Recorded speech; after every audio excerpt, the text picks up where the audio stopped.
Monsieur Alain de Benoît, vous êtes écrivain et journaliste français, spécialiste des questions internationales. Merci beaucoup d'avoir voulu accorder cet entretien à la radio francophone iranienne.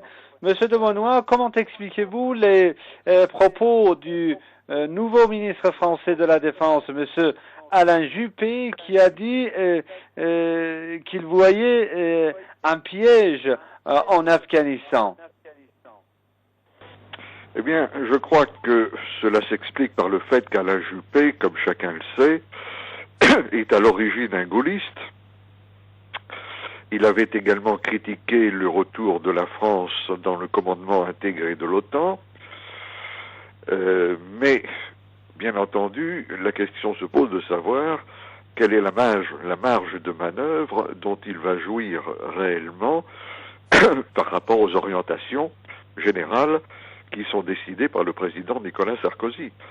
L'expérience montre que cette marge de manœuvre sera certainement assez réduite. Je le disais à l'instant, Alain Juppé avait critiqué le retour de la France dans le commandement intégré de l'OTAN il y a quelques mois, mais il n'avait pas voté en conséquence au Parlement. Et cela montre que pour lui, la discipline de parti passe avant sa conviction personnelle. Cela dit, concernant l'Afghanistan, je pense que de toute manière, la France sera contrainte de s'orienter vers un retrait plus ou moins rapide, plus ou moins progressif de ses troupes engagées sur ce front de guerre, car il apparaît chaque jour un peu plus que cette guerre, d'une part, ne peut pas être gagnée, et d'autre part que ce n'est pas une guerre des Européens en général et des Français en particulier. Ce ne sont pas les mouvements tribaux des talibans qui menacent la sécurité de la France. Autrement dit, monsieur de Benoît, vous voulez dire que les Européens, y compris la France, se sont entraînés dans une guerre qui n'est pas la leur? Oui, tout à fait. Bien entendu, c'est une guerre dans laquelle ils se sont engagés à la demande formellement exprimée par les États-Unis qui ne voulaient pas faire la guerre tout seuls en Afghanistan alors qu'ils étaient déjà occupés sur un autre front en Irak. Donc d'une part, cette guerre ne concerne pas les Européens, c'est la raison pour laquelle un certain nombre de pays européens ont refusé de s'y engager ou s'en sont retirés.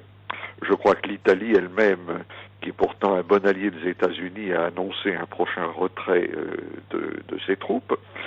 Donc je pense que les Européens finalement se retireront de l'Afghanistan où ils seront contraints, et je crois également que les États-Unis, compte tenu de ce que leur coûte cet effort de guerre, réaliseront eux-mêmes que cette guerre ne peut pas être gagnée et finiront par quitter l'Afghanistan.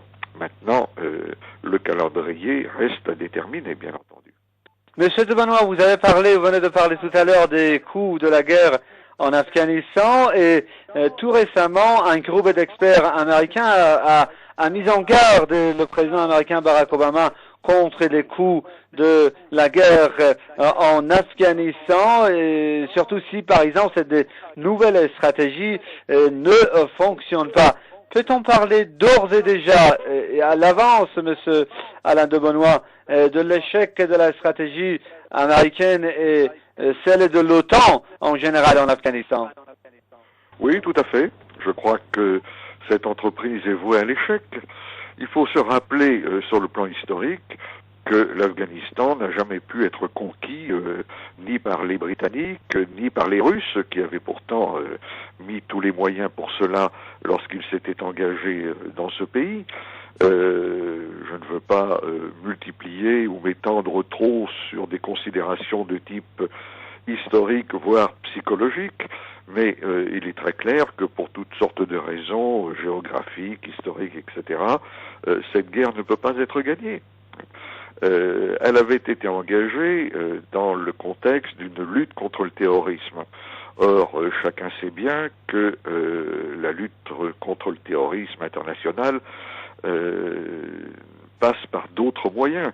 Le terrorisme est organisé en réseaux internationaux et on ne peut pas le localiser géographiquement. Par ailleurs, il y a aussi la question du Pakistan. Le Pakistan joue un rôle très ambigu dans les affaires de cette région, déclare s'opposer aux talibans, mais leur fournit en même temps une certaine aide. C'est un jeu extrêmement complexe, et je crois que pour toutes ces raisons, cet effort de guerre est totalement voué à l'échec.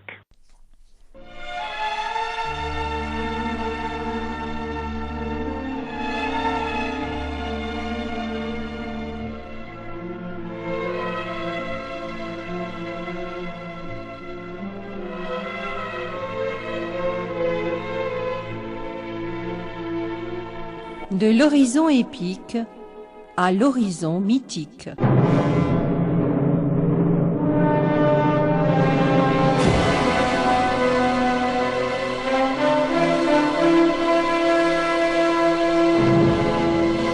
J'ai tant souffert ces 30 ans durant, j'ai fait revivre l'Iran par ce persan.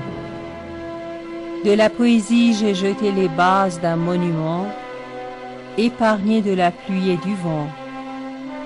Je ne connaîtrai jamais la mort, puisque j'ai cultivé la semence de la parole.